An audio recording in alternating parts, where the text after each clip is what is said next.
Turning now to the story 41 Action News first broke today. The city of Overland Park paid a former officer more than $80,000 to resign. This after he shot and killed an unarmed teen, John Albers, who was backing out of his driveway more than 2 years ago. Well, the 41 Action News I-team obtained documents showing the payout, which the city of Overland Park confirmed today. And the I-team's Andy Alcock talked to Albers' mother for this exclusive story after she learned about the deal. The dollars and the data speak for themselves, and I'm stunned. Sheila Albers is reacting to a taxpayer-funded payout given to former Overland Park police officer Clayton Jennison, who shot and killed her 17-year-old son, John. It happened after officers were sent to the Albers home to check on a call stating the teen might be suicidal. A neighbor's doorbell camera captured video the night of the shooting in January 2018. It shows Officer Jennison approaching as the garage door starts to open and the teen starts to back up the family's minivan. But before the shooting. In February 2018, 1 month after the Albers fatal shooting, Overland Park Police Chief Frank Donchez and Johnson County District Attorney Steve Howe announced Jennison would not be charged with a crime. Chief Donchez specifically said the officer, who he did not name at the time, resigned, citing personal reasons. False. It's just a false statement. He may have resigned, but he resigned under pressure. After the 41 Action News I-team exclusively obtained documents showing Jennison's salary increase from roughly $46,000 in 2017 to over $81,000 in 2018, even though Jennison resigned barely 2 months into 2018, the city of Overland Park sent us this statement. It reads in part, in the best interest of the community, city officials negotiated an agreement with former Overland Park police officer Clayton Jennison, which resulted in his voluntary resignation and the city providing a final compensation package. That compensation package included $11,040 in regular pay, comp time, vacation, and holiday pay. It also included $70,000 for, quote, the severance payment. In 2018, both Donchez and Howe said Jennison fired his weapon out of fear he would get run over. Here's what Howe said in 2018. And we believe that based on the evidence that we have available, that was a reasonable belief. What Donchez and Howe did was obstruct justice by not releasing the truth. In the Albers family wrongful death lawsuit, which resulted in a cash settlement, a federal judge ruled Jennison was never in the path of the minivan and did not act reasonably. I'm investigator Andy Alcock, 41 Action News. Johnson County and Overland Park have never released investigation documents of the shooting to the public. Sheila Albers calls it a, quote, disgusting lack of transparency. Earlier this year, she helped fight for a bill to release records surrounding officer-involved shootings, but the bill died in committee last month.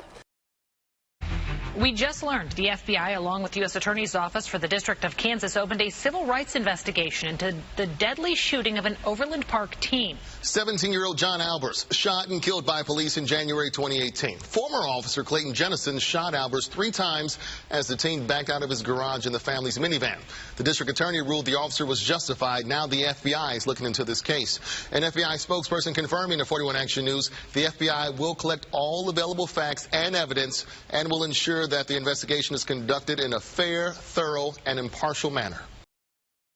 January 20th, 2018, Overland Park police officers arrived for a welfare check on 17-year-old John Albers. Doorbell and dashcam video show Officer Clayton Jennison pull a service weapon out of his holster as the garage door opens and Albers begins to back out the family minivan. Jennison fired 13 shots, killing the teen. But John's mother isn't satisfied with the city's justification for the shooting. There is a piece of me that has no peace because there have been no answers. Sheila Albers believes at least some of those answers will be found in the long since completed report by the Johnson County Officer Involved Shooting Investigation Team, or OSIT. However, the city of Overland Park has denied the Albers family, 41 Action News, and the public access to the OSIT report. It's unconscionable that the city finds this okay. The world will not stop spitting on its axis if those files are made public. 41 Action News' complaint highlights the conflicting information from officials.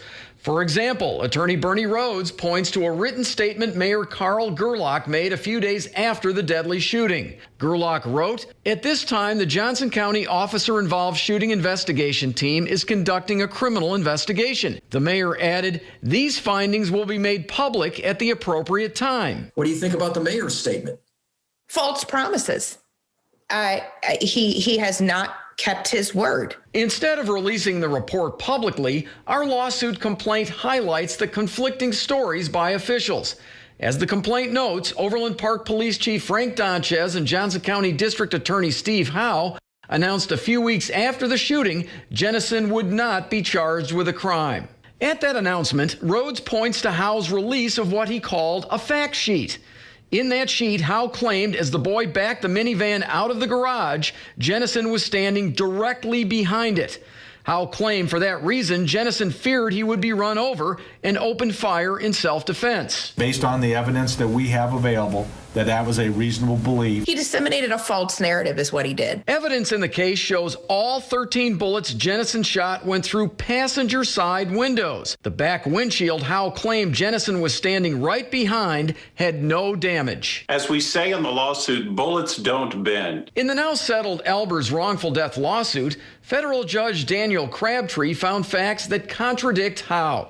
Judge Crabtree wrote, Officer Jennison was not standing in a confined area or in the van's direct path. Steve Howe is not entitled to his own version of the facts.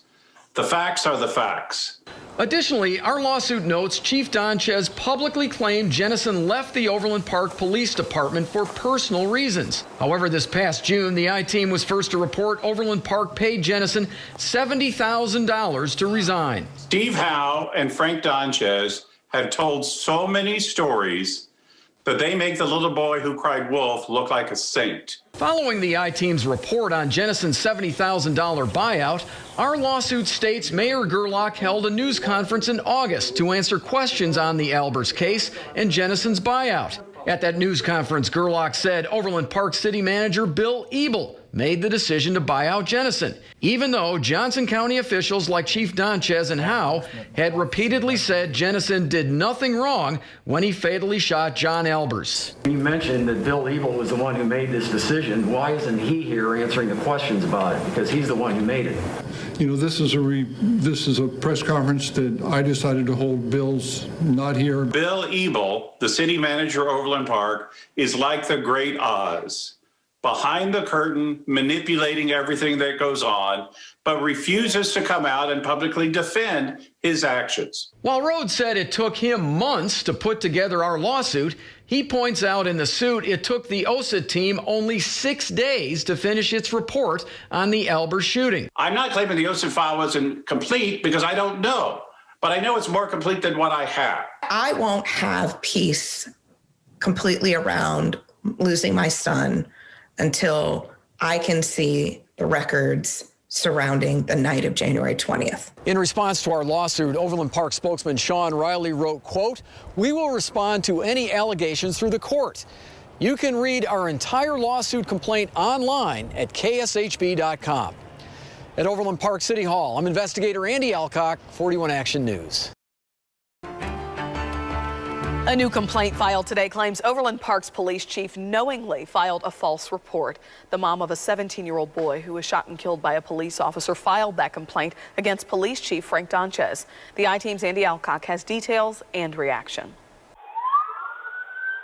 Responding to a welfare check on 17-year-old John Albers, then Overland Park police officer Clayton Jennison fatally shot the teen as he was backing out of the garage in the family minivan. After an investigation, Jennison was not charged with a crime.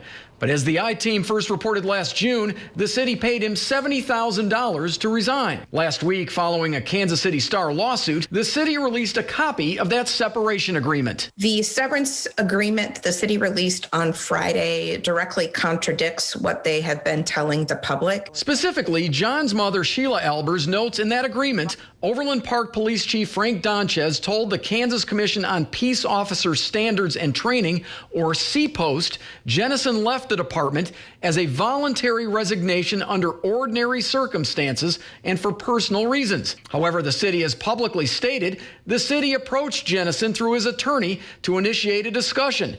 Ultimately, the terms were mutually negotiated. There was nothing voluntary about his resignation. He was encouraged to resign, in fact, approached to resign. For that reason, Sheila Albers filed a complaint with CPOST against Chief Frank Donchez. In the complaint, Albers writes, Chief Donchez's behavior is egregious.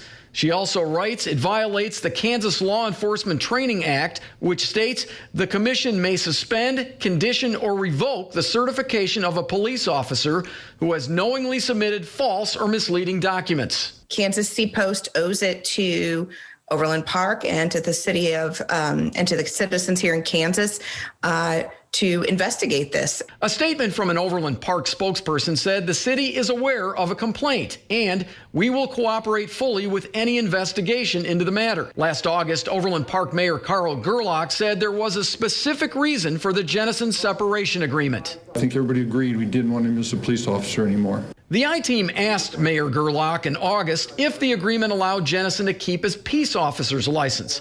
Gerlach said he hadn't seen the agreement, so we asked about Jennison's future. Should he work anywhere else? Well, I'd say that's up to CPOST. But CPOST can only act on the information police departments give to that commission, and Albers believes the information Donchez gave CPOST was false. That jeopardizes public safety and it jeopardizes the profession of policing. I'm investigator Andy Alcock, 41 Action News.